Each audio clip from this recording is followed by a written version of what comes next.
would you do if you run completely out of cash? What would you do if you wanna cut a dash?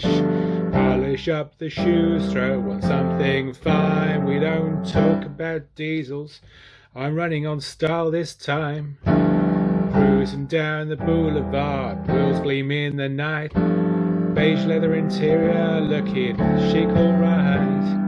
Money's a little tight, but I'm feeling brand new. Living large tonight, no budget reviews. Blues! What do you mean I'm not getting paid for this? Apologies for the background noise, viewers. Here we have a Chevy Spark. It's one of the cars that I think probably is very forgotten these days.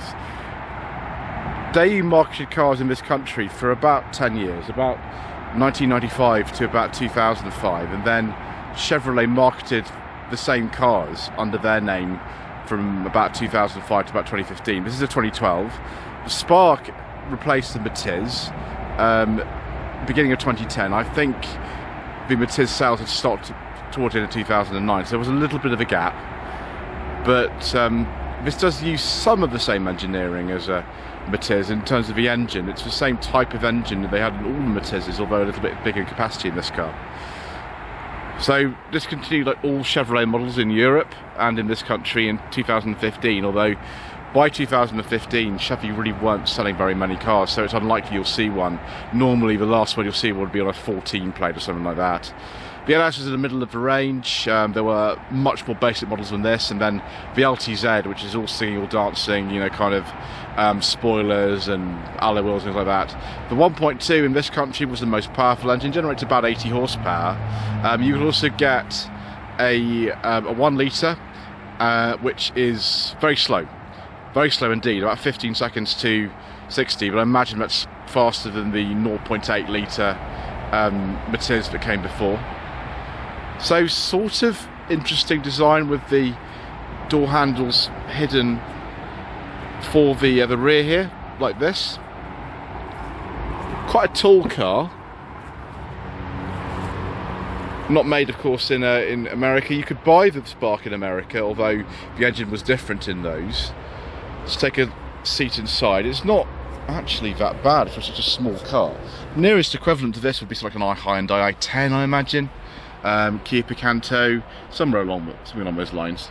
Door card's not the best quality. If we shut this door, oh dear. Let's try that again. Ooh. Oh dear. Never mind, viewers. We'll continue. So yeah, door handles up there. A little bit dark in here. Quite heavy tinted windows for a little car like this. It wasn't very expensive. Oh, we got some Teenage Mutant Hero Turtles. At least that's what they were called when I was younger. Maybe they're the Ninja Turtles now, I'm not sure. Hello, Michelangelo. So, yeah, the headroom is very good, actually, very good. Just very basic door handles here. Sorry, grab handles, very basic grab handles. But a sunglasses holder in there, which is nice. No real centre console, just a little cup holder there. We've also got quite a few like exposed screws. If I open this door, you'll see we've got an exposed screw in there, which is just typical of cars of this sort of size and price, really. Nothing really much to say, apart from it's a little bit on the dark side in here. But it's fine. The materials seem to have worn okay, considering this car is 13 years old. It's done over 100,000 miles. Apparently these cars, I've heard, are very, very reliable. We'll have a look at the engine in a bit, and we'll actually decide why that might be, because the engine is probably one of the better features of the car. It's not very powerful, but they are very, very dependable. So we'll just walk around the other side. Haven't got alloy wheels on this LS model. We have got actual kind of hubcaps, really, because you can take the centres out. Pop out the steel wheels. Corporate face for Chevy at the time. The Chevy Cruze look very similar to this. I used to own 2 of those, so I know them quite well. Big mirrors for some reason. One of the things I'm not so keen about in this car is this. It's the lack of quality of some of the mirrors. If we went for the electric mirrors, I'm sure it wouldn't do that, but these manual mirrors, it's actually done well on both sides. Not the best viewers, never mind. So if we pull the door shut, there we go. Look at this funny sort of motorbike inspired arrangement. There's also the Chevy Aveo from about 2011 onwards, which is also sold as Chevy Sonic in many parts of the world. I don't know why Chevy thought this was a good idea. I don't know. We don't get a temperature gauge. So yeah, we got funny stalks that don't feel particularly nice. They look like they're off in Matiz. Maybe they are. I don't know. And then we've got something that's there. Interestingly enough, this car was replaced in this country not with a Chevy Spark, but with the Vauxhall Viva in 2016, which was kind of like the GM Korea developed successor to this, which is a lot nicer really than something like this. I mean, these cars are very, very cheap now. Shouldn't really complain too much. 5-speed manual, the only transmission available in this country. In some of the markets you get an automatic, not over here. But its controls will look a bit like the controls in the Chevy Cruze, but they're just like a cheaper version, which is weird. We will get the key at some point and we'll take a little look at this stereo, and we've got the USB and then aux in here. Just normal handbrake, looks good. These cup holders don't look particularly sort of out of the ordinary really, but just normal. And there's storage place in there. Not much to say. We have got air conditioning in here. I mean, you can get models without it, and in models without, I think, even electric windows. If you really want to be like Ian Seabrook from the Hubnut channel, you could have stuff like that. Yeah, let's take a look in the boot, shall we? So, let's open up the boot. You've seen this one's got this natty rear spoiler. Also got references to other excellent channels on the back of here. So, the hubcap missing on that side is way to go on at some point. It is there. We have still got it. Parcel shelf is not in the best condition. Never mind. Boot's about 170 litres, so it's bigger than something like a Seat Rossa, but not massive really. So we pull this up. We don't have a spare wheel, which is unfortunate. We've got a tyre inflation kit type thing, which I'm not very keen on, viewers, as many of you will know. Also, we have got a rear wiper, but the washer doesn't work. I gather that's a common fault on these. So just be careful when you're buying one. Let's check that. The handle over tailgate's very, very light. So Alfie, you're interested in his personal plate on it, and you know, why not? Right, let's get these keys and have a look at the dash, shall we? Right, viewers, here is the motorbike style instrumentation. You can see we've got speedo on the left. On the right hand side we've got the sort of tachometer, and then there's the mileage there. We don't get a temperature gauge at all. Don't know why, but that's just the way it is. Does this stereo do anything interesting, or is it just... Okay, just turn that right down. Not really. There's nothing really much going on here, which is fine. We've got this display up here as well, but it probably just looks at some of the warning lights. Now, we can operate a warning light, so if we turn this on and this on, there is the fog lights. Although, bizarrely, we've got one fog light on this side and one fog light here. The only other car I've ever seen with fog light in the wiper stalk is an Alfa Romeo 145. I doubt they were influenced by that, viewers. I doubt that very much. So not really an awful lot more to say. That's the trip meter up here, and there's a clock button here, both of which get in the way if I try to show you. The door bins are quite big. They're very big.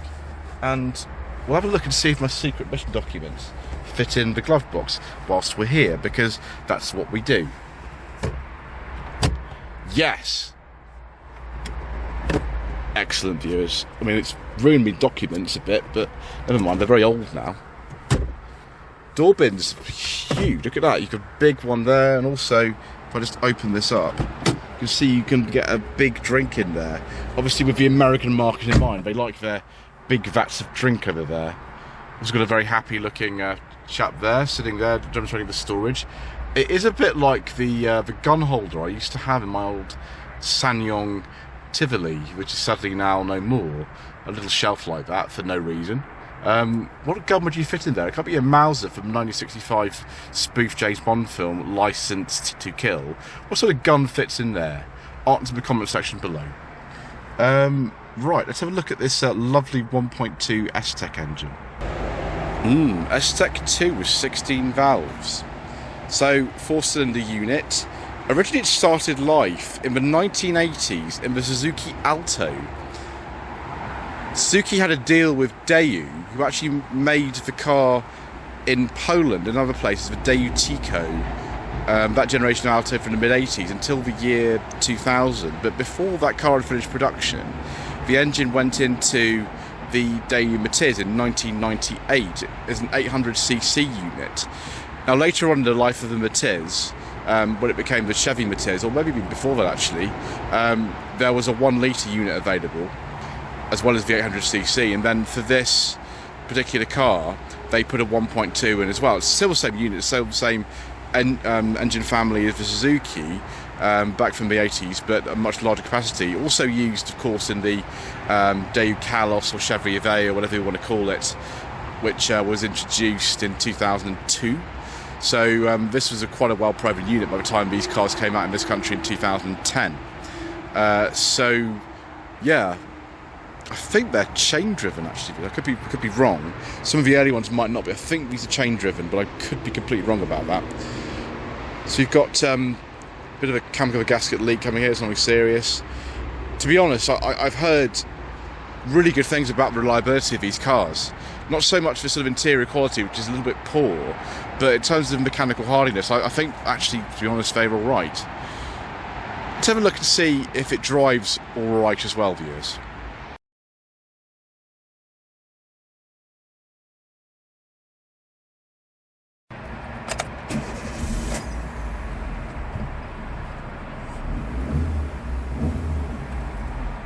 So when these cars were sold over here, there were only ever 2 engine options available, a 1 litre with 68 horsepower, and then this 1.2 4-cylinder with about 80 horsepower.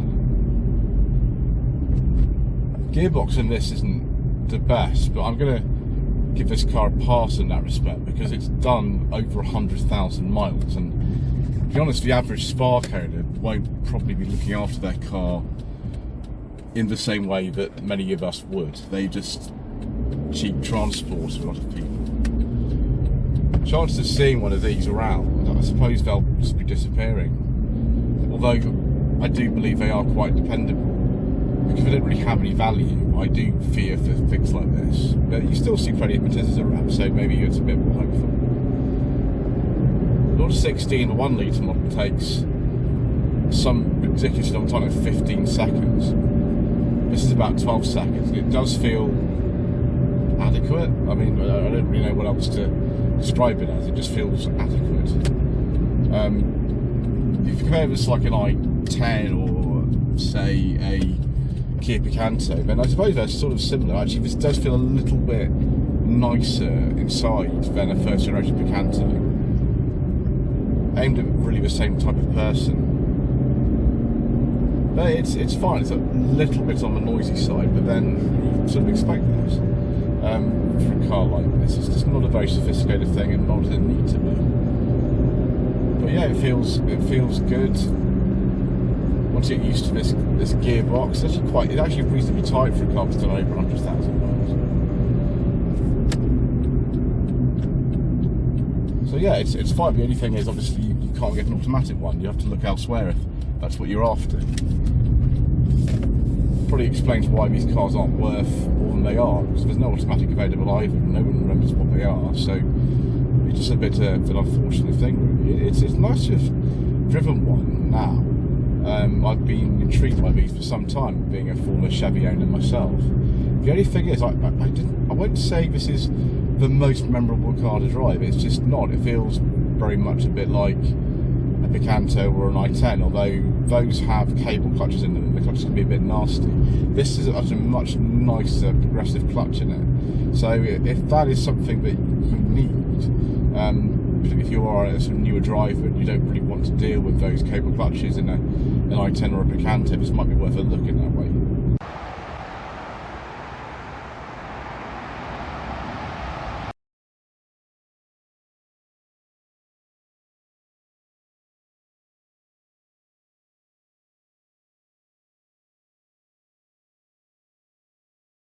So they produced various models. There was a basic Spark, and a Spark Plus. They're not very well equipped, those.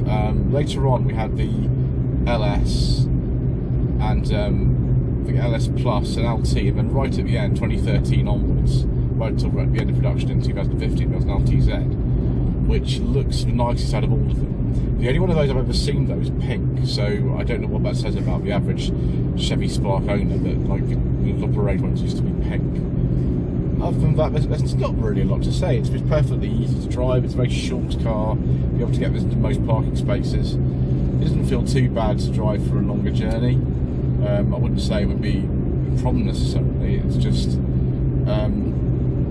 yeah, it's maybe a little bit noisy at high speed, but just the average kind of Spark owner who's going to be using this primarily around town and then doing local journeys, I'd say it's more than adequate. It's a perfectly fine little car, really. You know, some of the interior is not particularly nice, but it wasn't expensive anyway, so you can't really criticise it for that. And they did sort of try to make it a bit more interesting with things like this motorcycle instrument display and you know, the rear door handles being hidden in the doors themselves up high up, but I don't think there's an awful lot else more to say than that. So, viewers, should you consider a Chevy Spark for your hard-earned budget of up to £1,000? Well, this car cost $1,250 a little while ago, and actually it's not too bad. So, they are out there of around that sort of money if you do want one of these. I don't imagine it's particularly difficult to service or anything. I don't imagine the parts are very expensive. Although, because Chevy's been out of not really selling anything other than Corvettes and Camaros for a good 10 years now, maybe some of the parts will be a little bit hard to get hold of, but that, I wouldn't say you'd have too many more problems with something like this. So thank you ever so much indeed once again for watching. Please don't forget to subscribe to the channel, like this video, leave a comment below. Thank you again to Alfie, who's lent me his little pride and joy today. And we shall see you again soon for some more inexpensive motoring.